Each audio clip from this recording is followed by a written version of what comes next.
Pessoal, bom dia. Professor Frank, seu professor de Geografia. Nós vamos estar falando hoje sobre indicadores socioeconômicos. Bem, então se nós pegarmos o período que estamos vivendo de geopolítica, nós observamos que o mundo está subdividido da seguinte forma: a América Anglo-Saxônica, Europa, e parte da Ásia são chamados países do norte e a Austrália. Então, os países do norte são os países desenvolvidos. E os países do sul são os países subdesenvolvidos. Então, essa é a ordem geopolítica, a forma a regionalização socioeconômica que nós temos no globo hoje. Ou seja, o mundo está dividido entre os países do norte, que são desenvolvidos, e os países do sul são os países subdesenvolvidos. Com o fim da Guerra Fria, os Estados Unidos se tornaram a maior potência mundial. Então nós passaríamos a ter uma unipolaridade, mas com a criação da União Europeia, o crescimento de importância que esses países tiveram no mundo, principalmente com a expansão das suas multinacionais.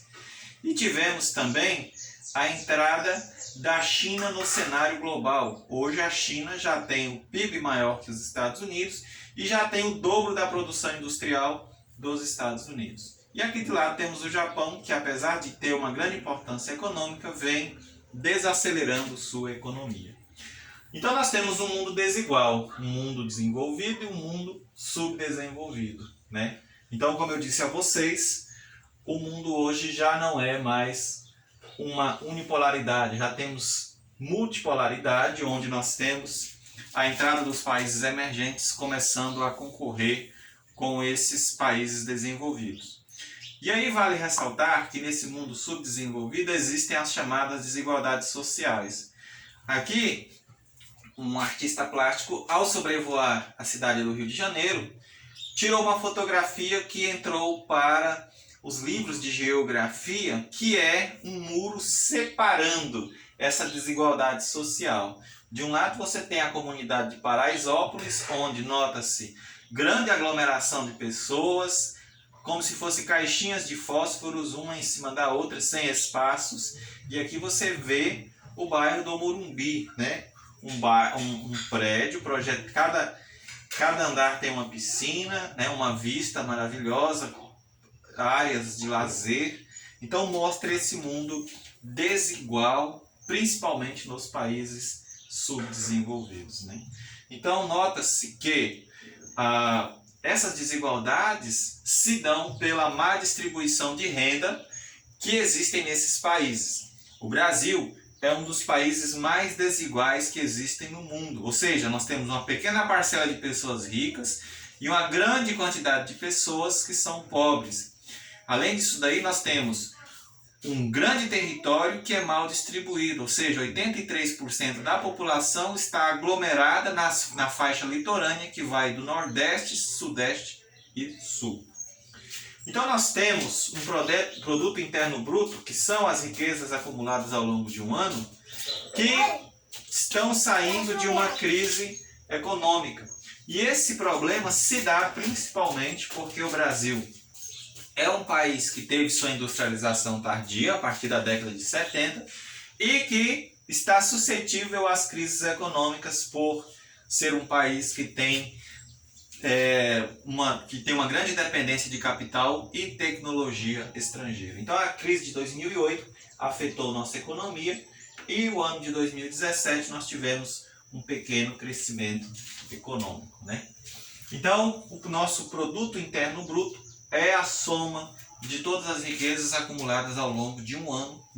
Então isso mostra que nossa economia é uma economia típica de um país subdesenvolvido. É uma economia que tem como característica ter as commodities como principal área de base da economia, ou seja, os países subdesenvolvidos têm a sua economia voltada principalmente para a produção de commodities, e a sua indústria é altamente dependente de capital e tecnologia estrangeira. E essas riquezas são analisadas pelo Índice de Desenvolvimento Humano, o IDH. Então o IDH ele leva em conta o acesso à saúde, o acesso à educação e os padrões de vida, né? Então nós analisamos, quanto melhor o padrão de saúde, de educação e de renda, com certeza as pessoas viverão mais. No Brasil, a melhoria nesses padrões está relacionada ao processo de urbanização, né, que o Brasil passou a partir da década de 70. Isso fez com que a nossa expectativa de vida atingisse, né, um patamar. Isso fez com que a nossa expectativa de vida atingisse um período. Isso fez com que a nossa expectativa de vida aumentasse, né? Então hoje nós temos a mulher vivendo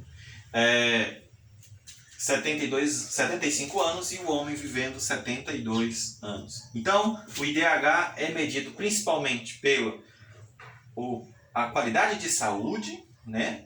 Então espera-se que a pessoa vai viver mais se tiver melhor acesso à saúde. Acesso à educação, se a pessoa tiver um bom acesso à educação, com certeza ele terá um melhor padrão econômico, e o padrão de vida digno se dá pela distribuição de renda que essas pessoas vão ter. Agora vale ressaltar os principais tipos de desemprego, que são o desemprego conjuntural e o desemprego estrutural. Então o desemprego conjuntural, ele se dá principalmente em decorrência das crises econômicas, né? Então nós temos esse desemprego conjuntural se dá principalmente em decorrência das crises econômicas. E o desemprego estrutural é aquele desemprego que se dá principalmente em decorrência da estrutura tecnológica, ou seja, mais pessoas estão sendo desempregadas em decorrência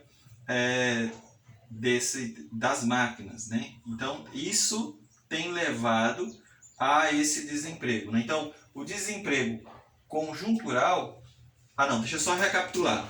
O desemprego conjuntural é aquele que é voltado para a entrada da robótica, da microeletrônica. Então esse conjunto tem levado ao desemprego. E o desemprego estrutural se dá em decorrência das crises econômicas. Tá ok, pessoal? Um forte abraço. Espero que vocês tenham entendido a nossa explicação.